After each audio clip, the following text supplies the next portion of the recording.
Welcome to Investing in Startups. I'm Joe Mager. Our guest this week is Charles Hudson, managing partner and founder of Precursor Ventures. Precursor is a generalist pre-seed firm based in San Francisco, but that invests in startups from all over.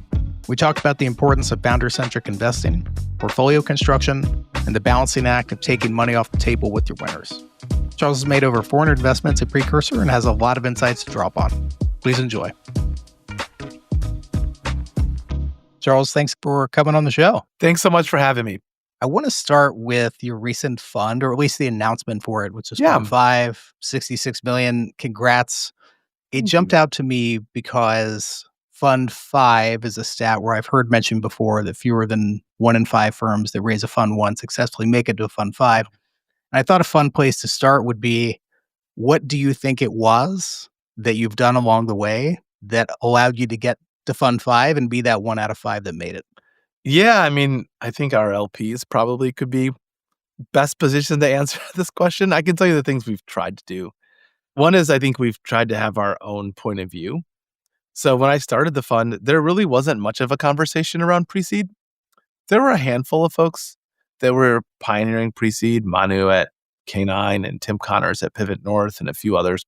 But there wasn't much of a conversation around pre-seed, and I think we've done a good job of establishing our firm as like one of the more visible firms in pre-seed.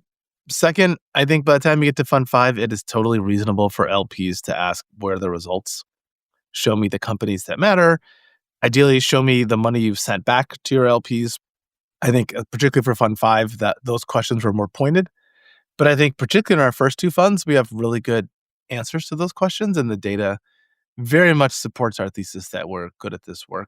Then you have to build something that has staying power, and I really tried to build a firm that's bigger than just myself. While I'm the only GP, when we started off, it was really just me.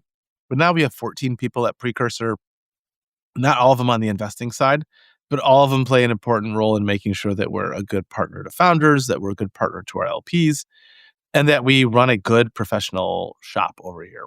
I think all of those things have given us the right to continue to keep going, and hopefully our LPs will continue to trust us for many more funds in the future. How have you thought about scaling the firm over time? Because when people think of, you're an interesting hybrid of, correct me if I'm wrong, just want to make sure I'm following. You said you're the only GP. So in a sense, you're a solo GP, but obviously you're not, in the sense of, like, I am also a solo GP, but it's me and the dog, not me and 13, 14 other people. It's been interesting. From the beginning, I felt like I wanted to invest in kind of 30 or 40 companies a year. Previous to Precursor, when I was at Uncork, I just felt like there were a lot of great founders I met that were at that pre-idea stage or idea stage pre-traction. And I wanted to work with them, and I felt like we could handle more volume. But what I realized is we were going to have to design a set of systems that would enable the firm to scale. So for the last probably 6 or 7 years, I've worked with a coach who's helped me build out systems, which are a mix of people-powered systems and technology-powered systems that enable us to stay on top of an ever-growing portfolio. So the interesting thing, Joe, is I go talk to LPs and they're like, well, we're used to the single GP and a dog, and we're used to the person who starts out solo and brings on other partners. What we haven't seen as much is the person who's the single GP but has built an organization and a firm around them. So there aren't, unfortunately, a lot of great blueprints for how to do this. We've kind of made up most of this on our own. But I will say it really works for me. I've got a core team of 5 people that work very closely with me to help me stay on top of email and founder to-dos and due diligence and everything that I have going on. The size of our portfolio, and we have 5 funds plus an opportunity fund. We have really serious audit and reporting requirements to our LPs. So we've gone from a finance team of 0 people to a finance team of 3 people to really manage that load and that demand. And we've also added someone to help out with investor relations, because as the number of LPs in the fund has grown, we want to make sure we give them great service. So we've added an IR person too. So at every step, I've tended to add people to take things off my plate and to give those things their own proper and better owner. I don't know. At 14, I feel like we've got most of the bases covered. I want to come back to the opportunity fund. I feel like I'm curious to learn more there, but I'd like to know which of the 5 funds was the hardest to raise. And part of the reason I'm curious, I think people might jump to the first one and say, well, that's the hardest. But I know that there are different points of tension along the way for each of these raises, and I'm curious which one for you felt like the biggest struggle. Can I say all of them? But for different reasons. I can tell you the one that was actually the most stressful was actually 2. It wasn't the hardest, but it was the most stressful. And it's this kind of counterintuitive thing. With the first fund, I'm like, if for some reason I can't raise this, then Precursor like never existed. I tried, I failed, didn't really leave any footprints on the internet. The firm just never launched. Once we got the first fund done, I'm like, well, now if I fail to get fund 2 done, now I've like truly failed because I created something and I couldn't keep it going. And as you can imagine with the pre-seed fund, you don't know a whole lot about the underlying portfolio of fund 1 by the time you go out to raise a fund 2 in pre-seed. And our second fund wasn't easy because a lot of our fund 1 LPs weren't really equipped to do fund 2. And so that one was stressful because I was like, wow, if fund 2 doesn't come together, there won't be a Precursor anymore. And then it would feel like I created something but couldn't sustain it. And the most recent one was hard just because for the first 3 or 4 funds, I found LPs were relatively patient. They understood, hey, I'm investing in pre-seed companies. These will take time to mature. I understand that I'm underwriting a longer development arc. And when we raised fund 5, it was post SVB and in the midst of LPs being very, very concerned about their own liquidity and when they were going to get money back from venture. And here I am asking for the most long-dated, illiquid investment possible, which is a pre-seed fund. And that it was tough to square like our desire to raise capital with just where LPs were and their appetite and in some cases ability to make commitments to new funds. That made it really difficult. And 3 and 4 were hard too, but for different reasons. What are your views on trying to get liquidity these days for a firm focused on pre-seed? I think there's like a good news, bad news story. I'm an optimist, so we'll start with the good news. I think earlier funds getting liquidity is pretty normalized now. I don't see most people bat an eye if an early fund wants to sell a position. Later in life, there are more, whether it's NASDAQ private markets or there's more infrastructure to sell private companies earlier in their life without IPO and M&A than there were before. So I think the good news is if you want to get liquidity and it's a company where there's demand, which is a big if. I think as a GP, it's prudent to explore that and do so if you want to. The things that I think maybe are less discussed, our LP base is a mix of foundations, family offices, fund of funds, endowments. It's a pretty heterogeneous group. They're not all of the same mind when it comes to when they want money back. Some of our LPs are like, I really want you to hold all of these things to maturity. We are not time sensitive. We're sort of scale of outcome sensitive. We want you to hold and invest in the biggest, best companies possible. That's what we want you to do. I have other LPs who are like, hey, I would prefer some of my money back now, even if I know it's at the expense of longer term returns. And so I think LPs are always on this pendulum between DPI and TVPI. In 2021, I had LPs who said, hey, 5X is the new 3X. Like these SaaS companies are ripping and the markets are hot. Like 3X is no longer laudable. And now everyone's like, well, DPI is good. Like you should sell early. Like we like getting money back soon.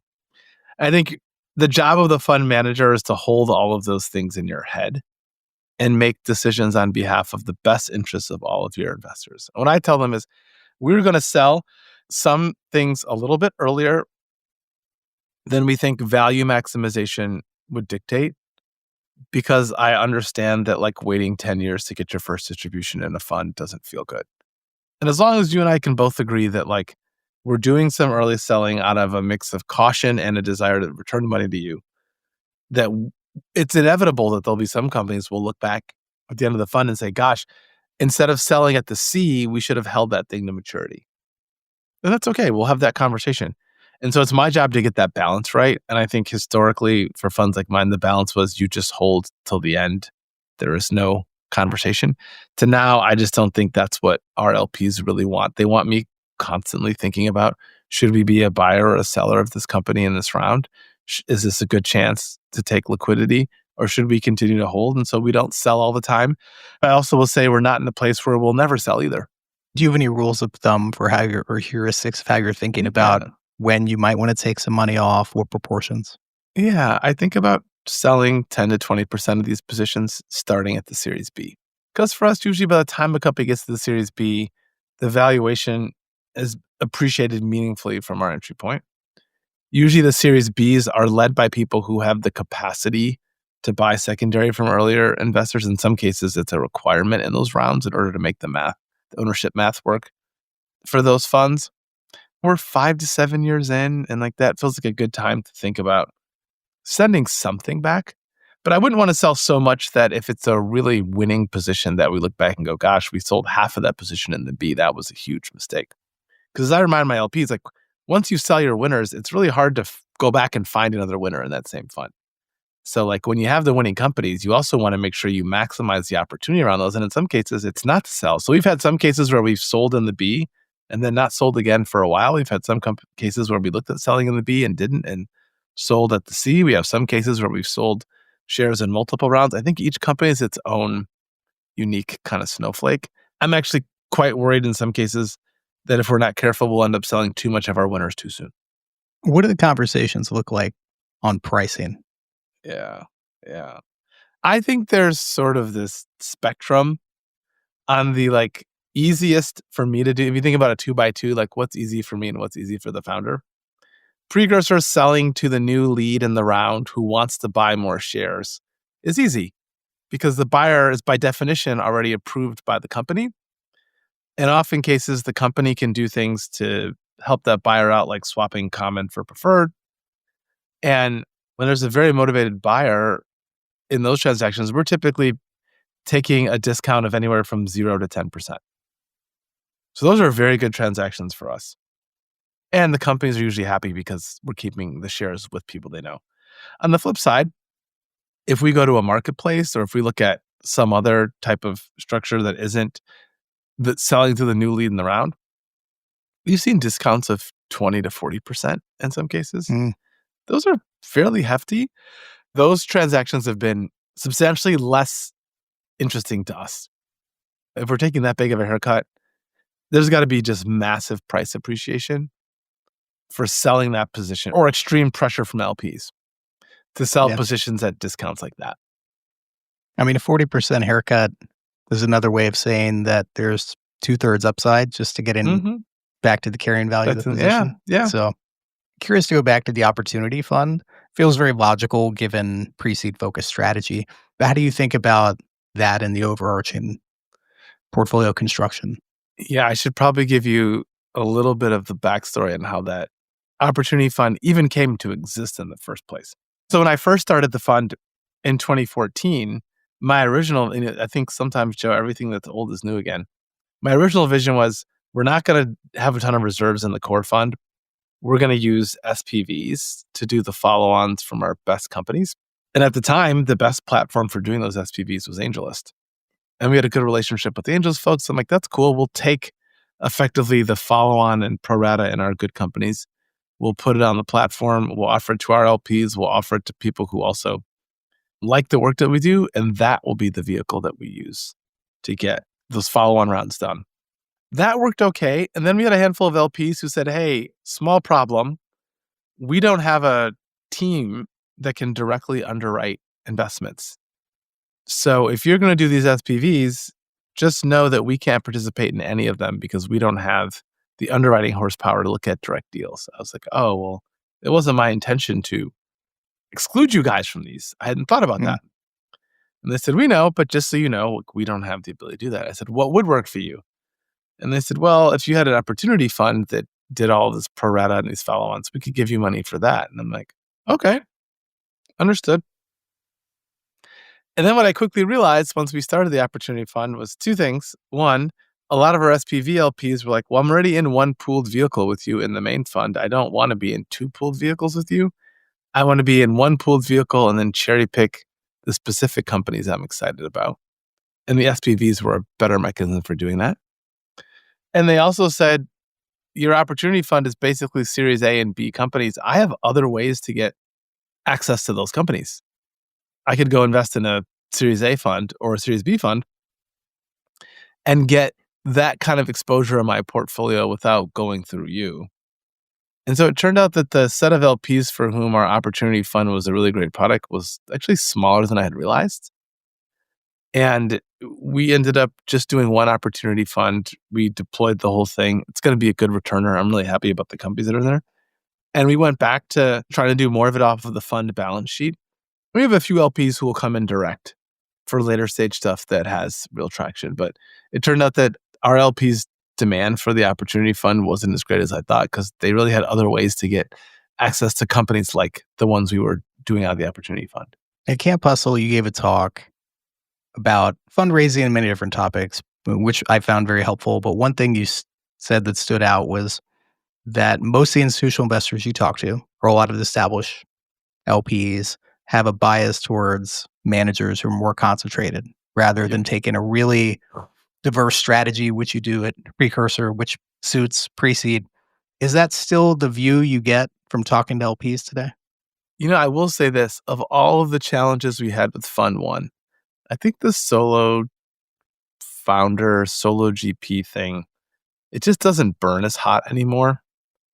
And I don't know whether that's because of like Elad Gil or just more solo GP. Like the LPs don't seem as hung up on that. The portfolio construction thing is still the issue. The more LPs I talk to, some of them, it's like philosophical, like they just don't believe that like these models can work. We don't own enough. It's too many companies to keep track of. It's just really hard for them to get comfortable with that. The flip side is a few LPs I've talked to are like, you know what I'm trying to do? I'm like, what? They go, I'm trying to create a portfolio of 100 investments, but I'm trying to do that by investing in 4 managers with 25 companies in each portfolio with 0 overlap. I was like, I understand. Like, so you doing 100 companies on your own per fund? You're like doing what I'm trying to replicate, but I'm trying to replicate it by choosing individual managers. So somebody who provides me with breadth is not valuable because I am trying to create the basket that you have on my own. And I don't want a basket of 200 I need to companies. justify my job to my boss. Joe, that would never be an issue. Yeah, of course not. Of course not. I tell fund managers this all the time. Sometimes early in your life as a fund manager, people won't tell you the truth because you haven't been around long enough, but also you don't know how to really get to a place where they're comfortable enough to tell you what's really going on. In the last few years, I've had a couple of LPs who've just said like, our job is portfolio. They're like, in the same way you're constructing a portfolio of 100 companies, we're constructing a portfolio. And like the thing you're doing doesn't help me with my job, which is separate from whether they think it's a good way to make money. And my friend's like, well, did that make you feel better? I'm like, it neither made me feel better nor worse. It just is. Maybe you may feel a little bit better that it wasn't just that they didn't like me. But I was like, I get it. If your goal is like you want to handcraft your own portfolio, a construction with very little manager overlap, our strategy doesn't help you that much. I'm a concentrated investor. I've always been, but I also appreciate there are a lot of new ways to do incredibly well as an investor. Yep. A good friend of mine who does public markets, amazing career. He's found that over the past couple of years, a lot of the institutional investors who had an affinity for concentrated managers in public markets have actually turned their back on concentrated managers because they're shifting more towards platform funds where they feel like they're getting better Sharpe ratios and better risk-adjusted performance. And they found that in theory, they like the idea of, well, we've got 10 different managers with concentrated best idea portfolios that are all uncorrelated.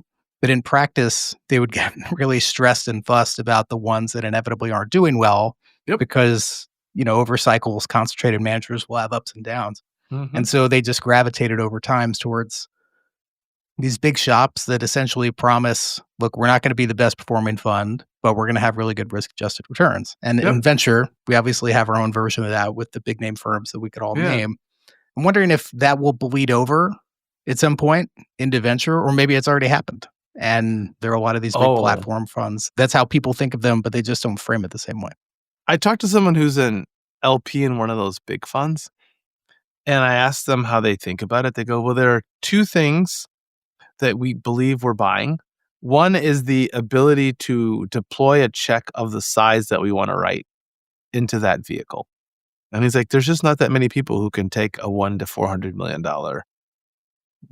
million check into their fund and not have it be a disproportionately large chunk of the total fund size. And this is someone who has a very, very large sovereign wealth portfolio that grows every year because of the nature of the underlying assets. They're like, so we are looking for people who can take money in large chunks. And he's also like, well, because of our kind of expected rate of return, cost of capital calculation, we're actually okay with a lower rate of return, provided that there's a lower level of risk. And he like drew me a picture where I won't say what the bands were. He's like, as long as the fund is like north of 1x and below this band, anything in this band works for us. The top of the band was not 3x.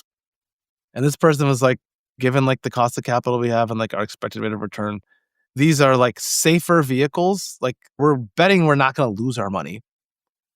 And we can deploy it in the chunks that matter to us. And like, he's like, this is a value of us. He's like, I could draw you the same chart for Blackstone and KKR. I could draw you the same chart for some of our other. I went to an event a while ago where one of the big platform fund managing partners said the history of finance of almost every asset class in finance is you end up with this barbell of like small boutique people who do some strategy and really large scaled asset managers, which actually solve a different problem for a different set of limited partners. And the middle gets attacked and hollowed out in both directions.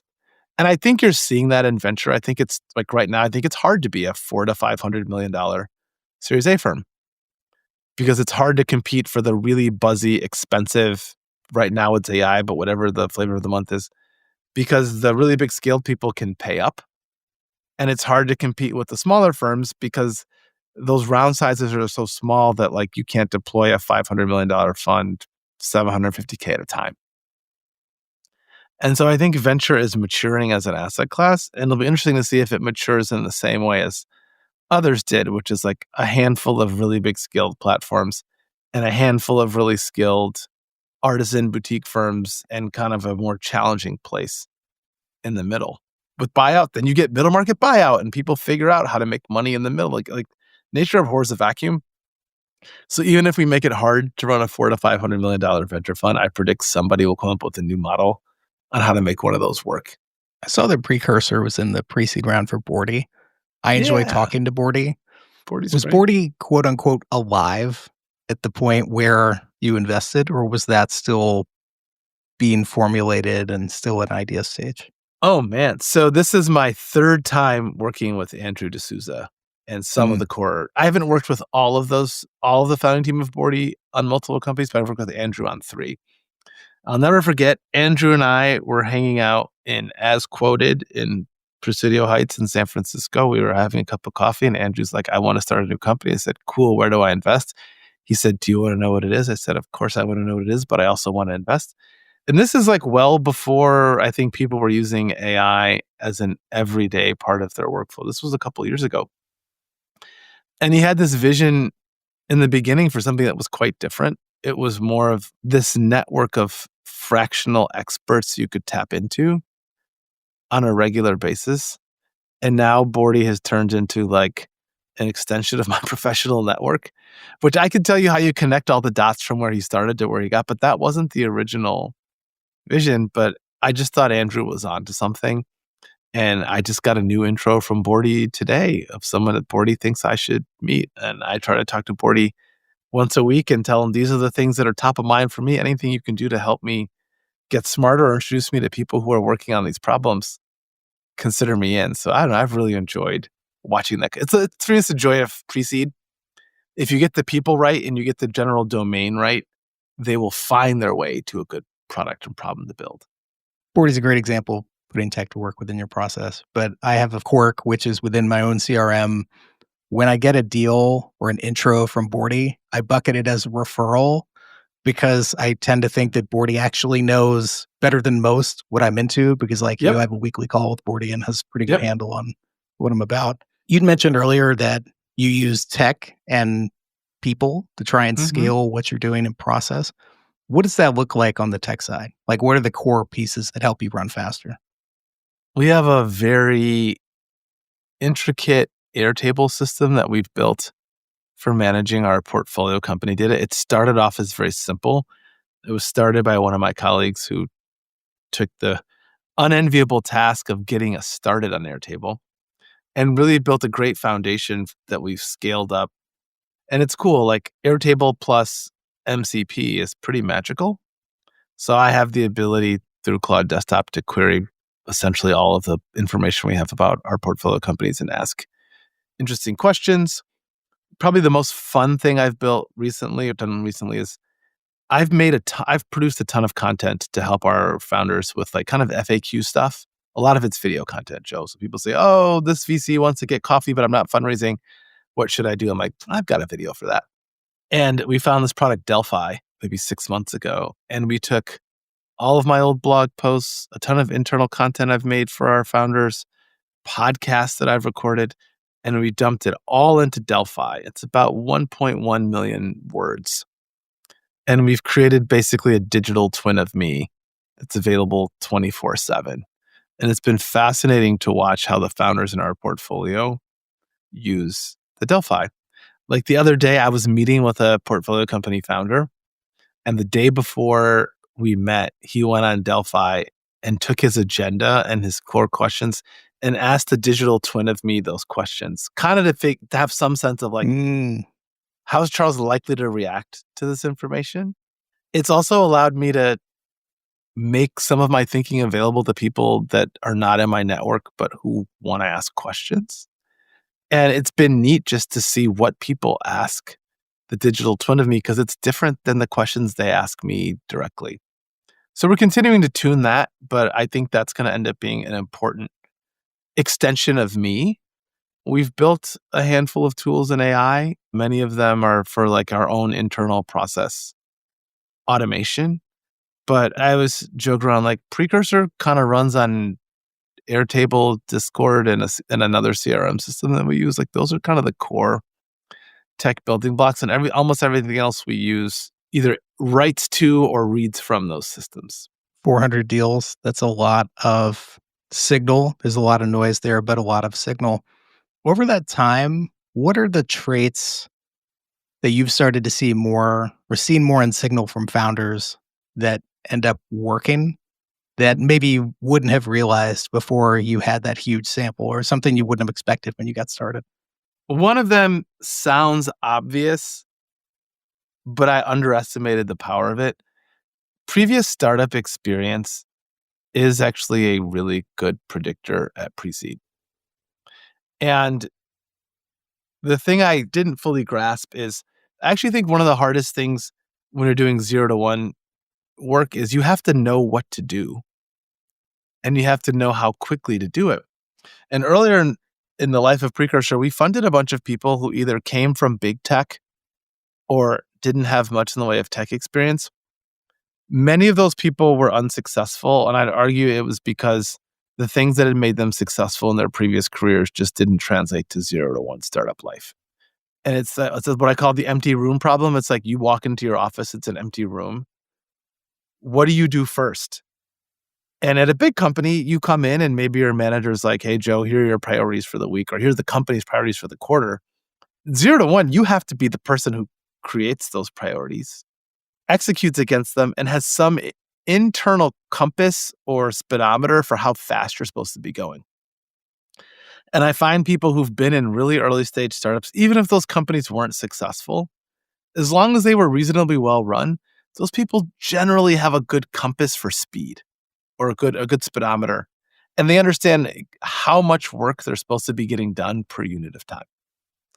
So previous startup experience is an observable thing that I try to measure before we invest.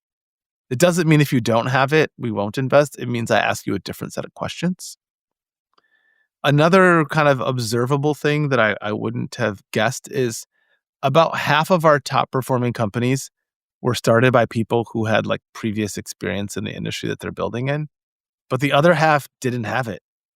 They were like new to the category, or they were building in a category where nobody had any previous expertise because nobody had built anything in that category. And I think as a VC, it's tempting to think that like, oh, all of the good answers for how to solve problems are going to come from people who have familiarity with the domain. And I think in regulated industries, that's maybe more likely to be true because you understand like the outlines of what's possible or what's like legally permissible. But I also think like you got to be open to the idea that outsiders have really good ideas. The third thing I'll say that I look for that turned out to be important, most of the really successful founders in our portfolio, they stepped off of a really comfortable golden path at some point and did something risky. Risky can be defined on a personal level, on a professional level, but most of them at some point in time took a real risk. And the earlier in life they did it, oftentimes the higher the probability that they show up at my office wanting to do a startup. But I found that, like, again, because taking risk is a big part of startup journey, and we've had some people who've gone to top schools and gone to work at safe companies and left those safe companies to go to safe graduate schools and then gone to work at other safe companies and have never really taken a risk. And I think when you take a risk, you embrace the possibility that you might fail and have to get back up. And I've backed some people where the first time they had a real setback was in the company that we funded, and not all of them rose to the occasion. How do you think about market?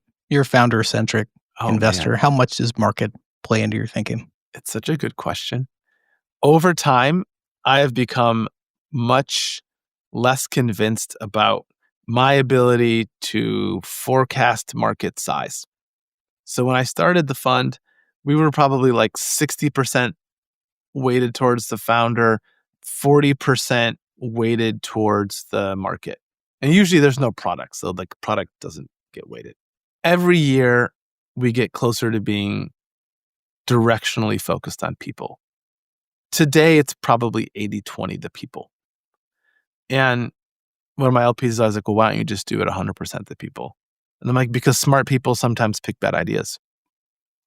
And a smart person with a bad idea and $10 million is probably okay. They have time to like navigate towards something better. A smart person with a bad idea and $1 million is not okay. You probably actually won't have enough time to find something better if the original idea is as bad as I think it is. And I've gone from being like, I have to love the market to I have to like not hate it, if that makes sense. And most of our best companies, the market for the thing that they're building has turned out to be significantly larger and in some ways different than what I thought. What's a conventional view in venture that you think is BS? Oh, man, there are many. One of the big ones that I think is BS is that every early employee at a company of consequence has some magic pixie dust that means that those people are going to be successful. And this is what I think is like the funny paradox. When you make early stage investments, you realize the first 15 or 20 people who join a company are kind of insane. They have just like a super high risk tolerance usually, or they're like really well connected to the founder and they have like belief in that person's ability and skill, maybe because they went to school together or because they work together.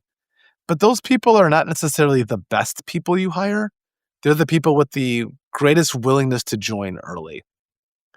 And then when the company becomes successful, we kind of turn these people into these like savant genius people who have all of these secrets. And sometimes they do, but sometimes they just had the courage to go early. And they're actually not like super founders. They were just like really courageous early employees. And I think venture right now is over indexing on corporate pedigree. I always joke, I'm like, yeah, that guy got funded because he had a cup of coffee at OpenAI. And Sam Altman walked by while he was having his cup of coffee. I mean, I'm joking, but I think there are some parts of ventures that are over indexing on the intersection of employee badge number and name of company. And I'm like, just because somebody was early at that company doesn't mean they have a secret. It doesn't mean people from that company are going to follow them. Yeah, an interesting twist with that. I think the ultimate example of click that became famous, you take PayPal Mafia. Yeah. But what's funny there is, and credit the team there for building what turned out to be a wildly, hugely successful company. Mm-hmm. But the real rabbit out of the hat was just appreciating network effects. And everybody who left, who was a huge success, just was a first mover to establishing a network effect in whatever vertical they went into. And congrats to them. Incredibly well done. Great insight. But that feels like you can't pull that trick twice kind of move, or at least by the time they went back to do it again, it would have been very difficult. I find it very interesting. Like, I worked at Google in 05 to 07. And I look at Felicis, and Aiden got his start really focusing on the Google network. But it's interesting. There was like a set of people who left Google really early and who started great companies. There was also a set of people who left Google really early and just disappeared because they were very wealthy. They weren't interested in starting companies.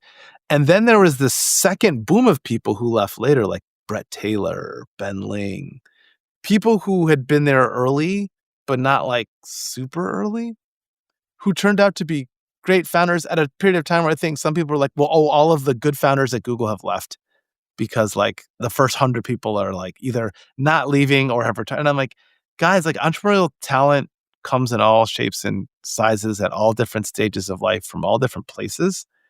And I know we want simple heuristics because you know what you can do with simple heuristics? You can write a rule and throw money at a rule. And if the rule is, if first 100 of Uber, then give money, that's like an easy rule to implement, but doesn't mean it's good, doesn't mean it's useful. And I think there's this tension as we scale assets in this business.